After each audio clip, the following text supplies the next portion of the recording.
Best keep our voices down tonight, friend. High walls have ears. Especially in this tavern. Aye, especially when we're talking about the Maorma. Sea elves, Pioneer and all that. And more like whispers and rumors than actual facts. That's the key for you. But that's why we're here, isn't it? For a deep dive to see if we can sort the truth from the tall tales. Aye. I've got a few maps and charts here myself, and I managed to snag a couple of old scrolls from a shady Argonian merchant who swore they were salvaged from a shipwreck. Did he now? Sounds about right. All right, well, let's start with the basics then. Where do these sea elves even come from? They claim to be descended from the Ultima, same as the High Elves, exiled from that mythical Aldmeris. But is it just a convenient origin story to give themselves some legitimacy? Could be. Some reckon they came from the Somerset Isles originally, not some lost continent. Which would explain a thing or two about their, let's say, tense relationship with the Ultima, trying to reclaim what they think was stolen from them. Aye, centuries of bad blood. And then there's those mists surrounding Piondanea. More than just a navigational hazard, if you ask me. It's like a shroud hiding them from the world, and maybe hiding their past too. Keep them isolated and different. Different is an understatement. Have you seen the drawings in those scrolls? Blue-white skin, some with scales. There's even rumors of some with translucent skin, almost like they're turning into fish themselves. Part of the sea, like the Argonians and their swamps. But even more extreme. And then there's the Leviathans, monstrous creatures, half elf, half sea serpent. Terrifying. I've read some of these accounts. The way they describe the Leviathans unhinging their jaws. It's just chilling. But it's fascinating that they're not just mindless beasts. They seem to be integrated into Maormer society, even revered in some cases.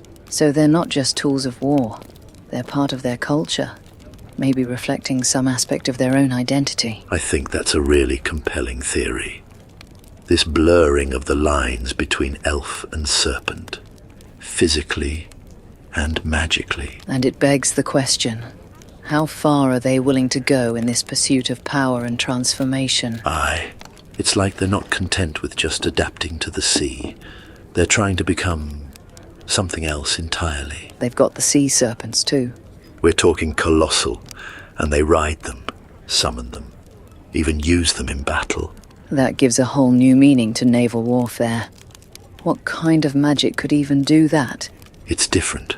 Not all elegant and refined like the High Elves. It's raw, wild. Unpredictable. Like the sea itself. Exactly.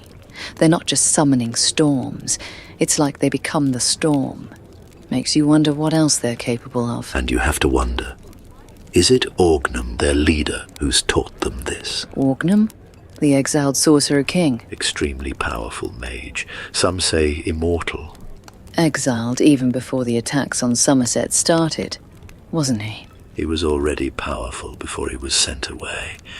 Imagine what he's learned since then. Maybe he's the one twisting them, changing them. Shaping them into his weapons. Makes you wonder what his game is. Vengeance, maybe. Trying to reclaim what he lost. Or something more. Some whisper he's a conduit for some ancient power. A power that's been sleeping. Don't tell me you believe those stories about Satakal, the serpent god of the Yokudan. It sounds crazy, I know. It's blasphemy.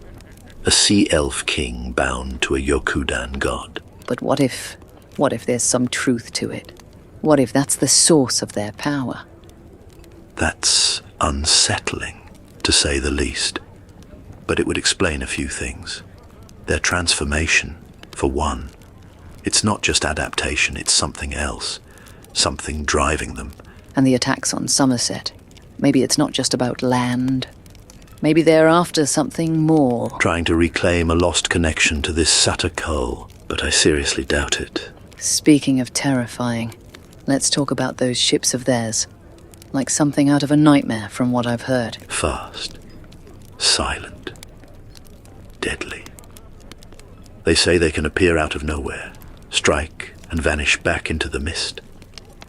The Sailor's Guide to Sea Elves says they play with their victims, circle them like sharks, waiting for the right moment to strike.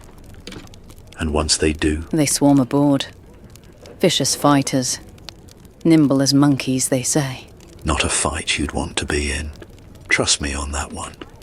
Some accounts even say their ships look like giant crabs, claws and legs churning the sea. Claws and legs. Makes sense, I suppose. Why build a ship when you can command a living one? A preferred strategy for these magic-wielding savages. But we keep talking about them like monsters. Though they must have some kind of culture, right? Some beliefs, some values. Well, you wouldn't think it to see them in battle. But I've heard tell of a certain morbid sense of humor amongst the Maoma. Humor from those grim sea devils? Aye. I once came across a Maomaran spyglass. Engraved on it was a limerick, the crudest, most obscene thing you've ever heard, but funny in a dark sort of way. It's hard to imagine them laughing or smiling. Perhaps they do in their own way. And then there's Fenoriel, the Bosma warrior. You've heard of her, right? Of course. A legend among her people. No kidding. Swam the whole way to the island of Pyandanea, seeking revenge for her husband. That ought to do it. Nearly brought the Maoma to their knees. Some divine resilience must have allowed her to even survive that journey. Probably a connection to the Green Lady, if you ask me. Adds another layer, doesn't it? And how else could you wreak such havoc through the very heart of Maoma territory? Earned their respect, too. They buried her with honors. Even those devils can recognize courage, it seems. Even in an enemy. Even in their ruthlessness. Maybe they're not just monsters. Maybe there's a glimmer of something else in there. A code of honor, twisted as it might be. Makes you wonder, though, if they can be reasoned with. Hard to say.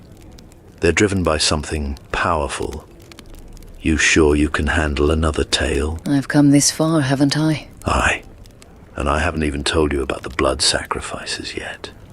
We've only just scratched the surface of the Maomas. This one's a bit grim, even for the Maoma.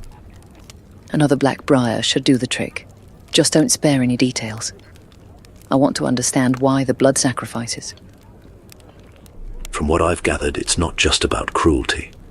It's not some random act of savagery. There has to be a reason, a purpose. Yes, it's about power. Raw power.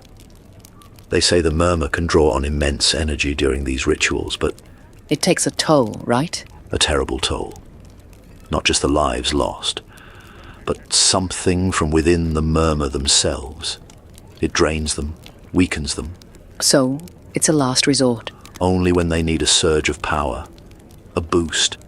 And those totems, those serpent statues, they're not just there for show, are they? Conduits, they say, focusing their magic, amplifying it. But that's not all they're there for, is it? Well, here's what I heard. They tie their victims to these serpent-shaped statues, and then electrocute them magically with their summoned lightning. By the gods. Old tales of the sailor who witnessed this managed to escape while the sea serpents were distracted by the ritual. His companion tried to escape as well, but he was held in place by the lightning. I can't even imagine.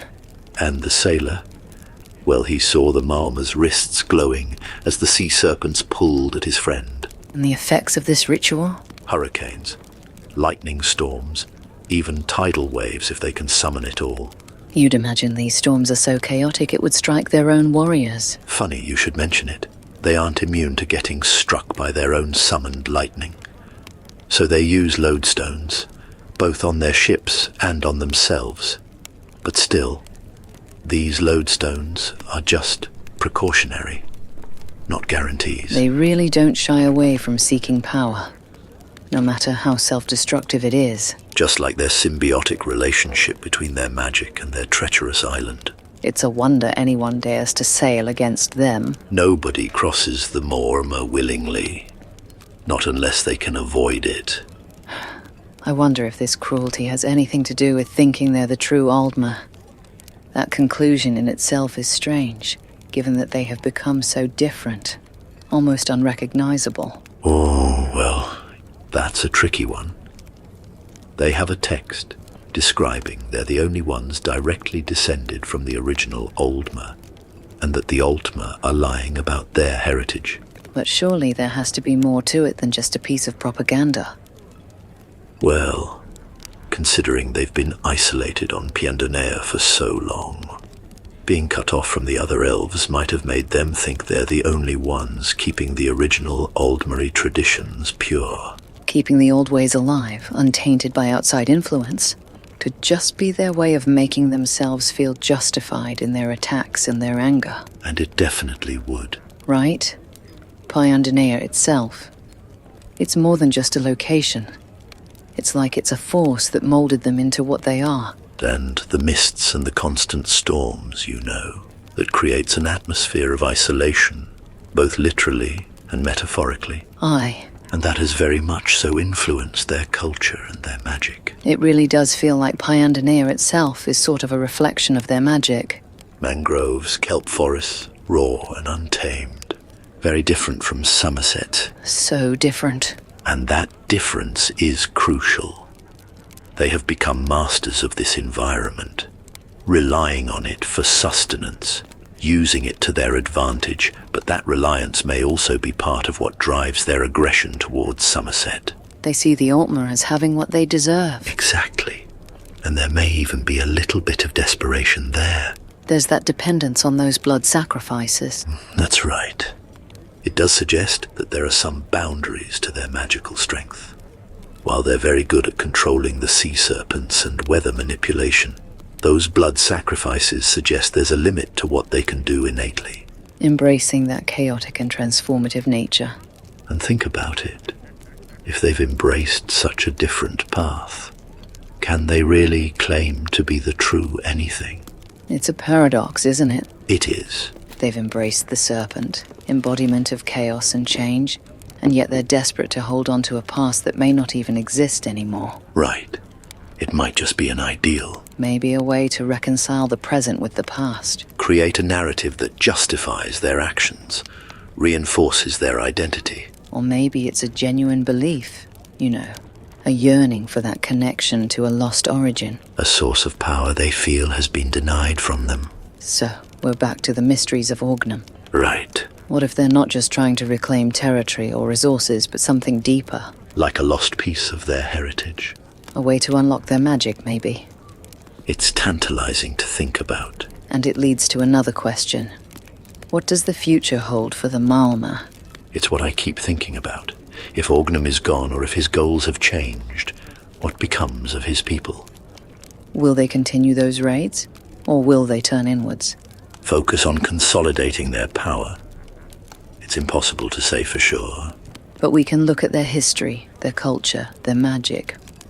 They're resourceful. They're adaptable. Aye. They're driven by a deep sense of purpose, even if it's mal-guided. Who knows what they could accomplish? Or what terrors they might unleash. Yeah, that's a chilling thought. It is, but one worth considering. Absolutely. I mean, the Morma are a force to be reckoned with. They are. Their story is far from over. Not by a long shot. Maybe it's that struggle that drives them. Fuels their ambition and their ruthlessness. It's almost tragic in a way. Like they're fighting a losing battle. It all stems from this deep and complex relationship with the ocean and their habitat. Take Orgnum, for example. He was a wealthy nobleman who led a rebellion before his exile from Somerset. That ambition and thirst for power was always there, along with hints of incredible magical prowess. Propaganda and mythology often intertwine. There's no question that his ambition kept fueling his actions after his exile. And then his ability to lead a rebellion, even an unsuccessful one, still suggests a degree of military and strategic capacity. Likely solidified his rule over his rebels during their adaptation on Piandonea, and cemented his authority in their new home.